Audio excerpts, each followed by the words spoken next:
मौसी सदमे में आ गई। बौखला कर कहने लगी, निर्गुण, वह तुम्हारा सच जरूर है, पर उस सच का कारण तुम नहीं हो। फिर उस सोच को लड़की वाले को बता देने की क्या जरूरत है? वह निर्विकार मुद्रा अपना लेता है। मौसी, विवाह जीवन भर का मामला होता है, इसमें ईमानदारी बेहद जरूरी है। बाद में कोई ये न कहे कि गलत ढोंगी लड़के के साथ संबंध हो गया। पर तुम्हारा सच किसी को पता क्यों लगेगा? मौसी, बातें अपनी ही ताकत से एक दिन सामने आ जाती हैं, और कुछ बातें ऐसी होती हैं जिन्हें छिपाना धोखा देना होता है। लेकिन जब तुम दोषी ही नहीं हो तो यही तो अड़चन है मौसी। दोषी और पीड़ित दोनों की जिंदगी समान रूप से प्रभावित होती है। मैं बचपन में यौन शोषण का शिकार हुआ हूँ। ये सच बताकर वह अब तक 4 लड़कियों को चौंका चुका है। चारों लड़कियां समान भाव से चौंकी थी। उनसे एकांत में बात करते हुए वह उनके बारे में कुछ नहीं पूछता, बल्कि कहता है। मौसी के लाख समझाने का भी उस पर असर नहीं हुआ। मौसी से बातचीत के बाद वो परिमल बुक सेंटर चला गया। जब वह बुक सेंटर बंद कर रात में घर आया तो मौसी ने घर के पते पर आया लहर का लेटर, जो 4 लड़कियों में से तीसरी थी, उसको दिखाया। निर्गुण, हमारे लिए अच्छी खबर है, लहर शादी के लिए तैयार है। मनोविज्ञान की इस छात्रा ने क्या अच्छी तरह विचार कर लिया है? कर ही लिया होगा, तभी तो वह थोड़ा हंसकर ही रह गया। खाना खाकर वह अपने कमरे में आया और पत्र पढ़ने लगा। कुछ दिन पहले मैंने आपको एक चैनल के कार्यक्रम में देखा। आप फोर्थ सीट पर थे। विषय था चाइल्ड एब्यूजमेंट। आपने कुछ बातें संकेत और बिंब में बताई, कुछ अंग्रेजी में। यह आपको सरल और सुविधाजनक लगा होगा, क्योंकि इस विषय में किसी भाषा परिभाषा में संवाद किया जाए ये बड़ी समस्या है। कार्यक्रम को देखकर मुझे लगा आपके जिस सच को सुनकर मैं आपको विचित्र मान बैठी थी, वस्तुतः वह आपकी नैतिकता और ईमानदारी है। तभी तो आपने चीजें स्पष्ट कर दी। यदि आपने मेरे बारे में बुरी राय न बना ली हो तो प्रस्तुत हूँ लहर। उस खामोश घर में वह पत्र ताजा खबर की तरह दाखिल हुआ। यद्यपि निर्गुण ने अनुत्तेजित भाव से पत्र तकिए के नीचे रख दिया और आंखें मूंद ली। वह कार्यक्रम में भाग लेने की मानसिकता नहीं बना पा रहा था। यौन को जिस तरह गोपनीय वर्जित बनाकर रखा गया है, उसे देखते हुए वह साहस नहीं कर पा रहा था। फिर साहस किया। शायद किसी पीड़ित को उससे हौसला मिले। एंकर पूछ रही थी, कुछ याद है जब तुम्हारे साथ ये सब हुआ? तुम कितने साल के थे? 9 या 10? और ये सब तुम्हारे साथ मौसा ने किया? हाँ, मौसा ने मुझे गोद लिया था, दत्तक पुत्र के साथ। बाप रे, कैसा महसूस किया था तब? वह अस्त व्यस्त कर देने वाला अनुभव था। इस तरह का उत्पीड़न बौद्धिक, मानसिक, शारीरिक, सामाजिक, मनोवैज्ञानिक प्रत्येक स्तर पर असर डालता है। ये असहनीय है। तुमने अपनी समस्या किसी को बताई थी? बहुत दिनों तक नहीं। मैं मौसा से बहुत डरता था, पर एक दिन मौसी ने खुद ही देख लिया। कभी बोल सकोगे? कुछ जख्म ऐसे होते हैं जो कभी नहीं भरते। विवाह को लेकर क्या सोचते हो? मौसी की इच्छा है कि अब मेरा विवाह हो जाना चाहिए, पर सच जानने के बाद लड़की वाले चुप्पी साध लेते हैं। यहाँ पर बैठी कितनी लड़कियाँ हैं जो कि मेरा साथ देना चाहती हैं। निर्गुण और निर्गुण जैसे लड़कों से वो शादी करना चाहेंगी? एक भी हाथ नहीं उठा। निर्गुण हंसा। यही होता है, किसी के प्रति दया या सहानुभूति रखी जा सकती है, सहयोग नहीं मिलता। वह कुछ दृश्य फिर कभी धुंधले नहीं हुए। दृश्य उतने बड़े नहीं होते जितने दिखते हैं। उनके भीतर का विस्तार चौंकाने वाला होता है।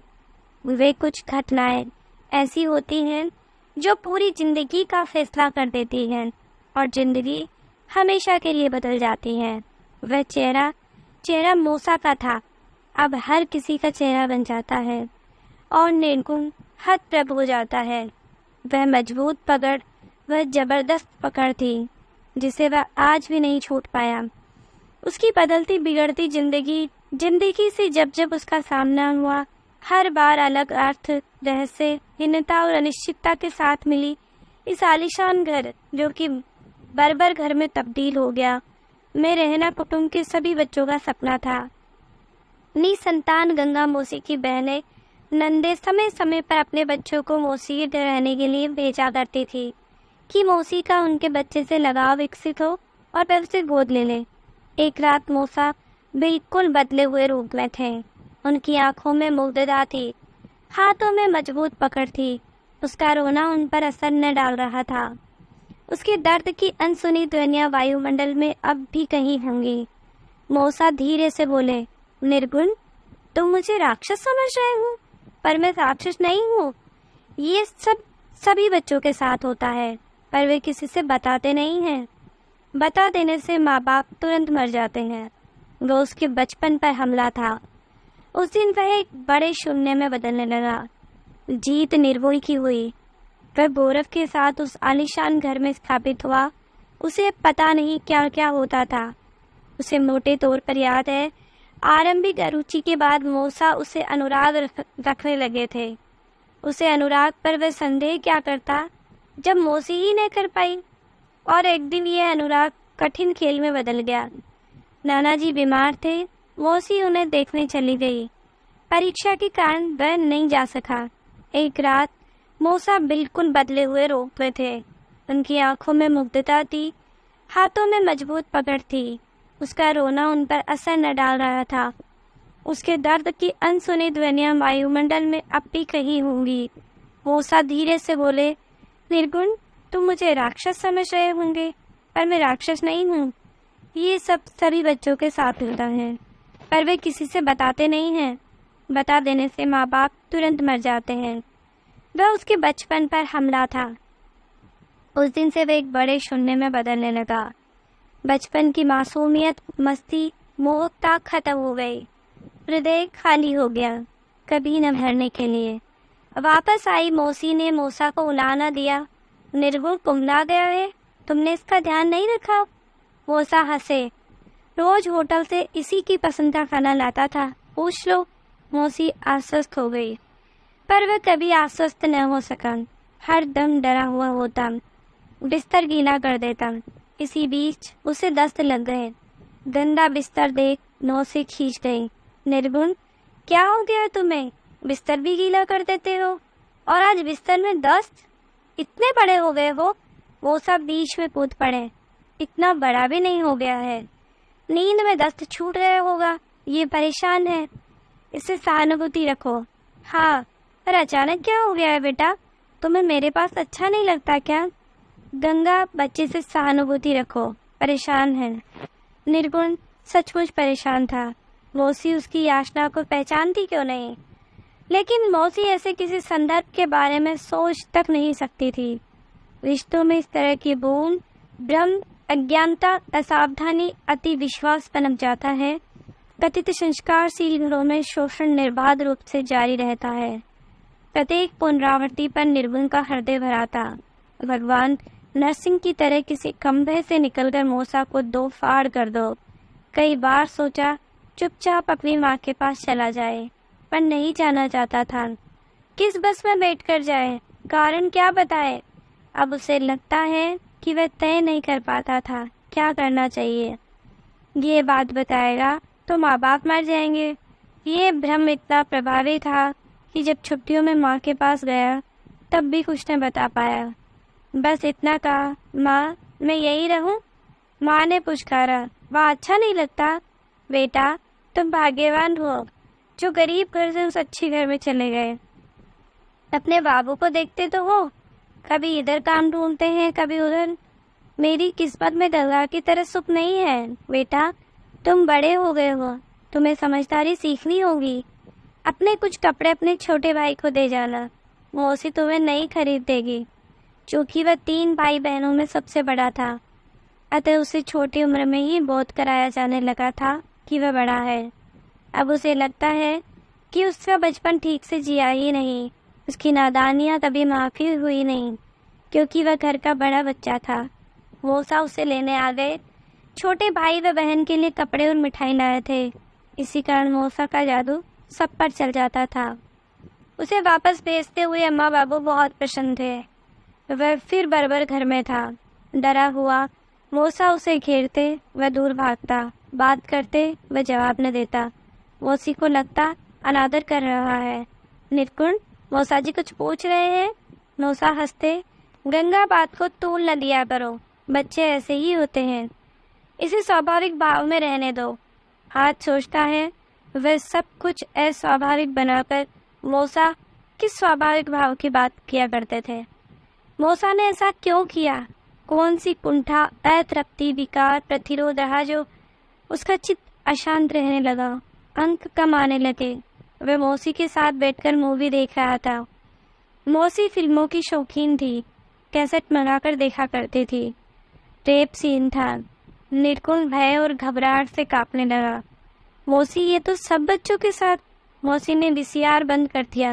निर्गुण, तुम पागल हो? मैं जानता हूँ ना, सकता है गंदे लड़कों की सोहबत में पड़ गए हो। ये सब बच्चों के साथ नहीं, लड़कियों के। अच्छा जाओ यहाँ से। बच्चे मूवी नहीं देखते। मौसी क्रुद्ध हो गई।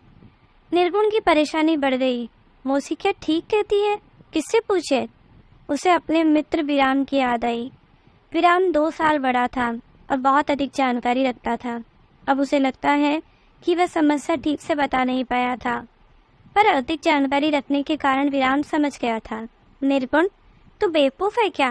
मौसा को 2 लात रसीद कर मौसी को बता। बेवकूफ़? बताने से माँ बाप नहीं मरते। चीख चिल्ला शोर मचा। मेरा बड़ा भाई शहर का दादा है, कहे तो 4 जूते मौसा को मरवा दूँ। मौसा को कल्पना नहीं थी कि निर्गुण योजना बना रहा है। निर्गुण ने मौसा की भुजा पर दांत गड़ा दिए और तब तक काटता चिल्लाता रहा जब तक जाकर मौसी न आई। मौसी के आदर्श पुरुष का ये अब तक का सबसे घिनौना रूप था। वह डर और अविश्वास से मौसा को देखती रह गई थी। ये बच्चा पता नहीं कब से याद न सह रहा है और इस पिशाच को झिझक नहीं हुई। मौसी खूब रोने लगी। फिर निर्गुण को लेकर अपने कमरे में आ गई। वह नहीं जानता मौसी और मौसा के बीच क्या बहस हुई। बस इतना जानता है कि दोनों फिर अजनबियों की तरह रहने लगे। आज सोचता है तो हैरान होता है। अल्प शिक्षित मौसी में दृढ़ता आ गई थी। यह मौसी में मौसा का सामना करने का साहस नहीं था। मौसी की वह कई स्तरों पर हार थी। मौसी का विश्वास भंग हुआ था। बच्चा बोध लेने देने जैसी सामाजिक आस्था को धक्का लगा था। वह तो मौसा के साथ रहना ही नहीं चाहती थी, किंतु नितांत निजी फैसले भी खुद व्यक्ति नहीं कर पाता। कुटुंब की राय को मानना पड़ता है। अब उसे लगता है कि ननिहाल में ये बात मौसी ने ही बताई होगी। मौसा का जादू सभी पर चल जाता था, अतः कोई भी सहसा विश्वास न कर सका कि या तो सुझाव दिए जाने लगे।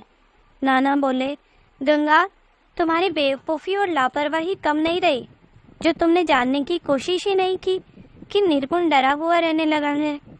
अब चुप रहने में बेहतरी है। इस कलंक का असर पूरे परिवार पर पड़ेगा। हम लोगों को क्या जवाब देंगे? निर्गुण की जिंदगी भी कठिन हो जाएगी। मामा ने विरोध किया। जीजा को समाज से बेदखल करना चाहिए। निर्गुण की माँ व्याकुल थी। गंगा, मैं सोचती थी कि निर्गुण सुख से है, मैं इसे वापस घर ले जाऊंगी। मौसी अकुला गई। लीला,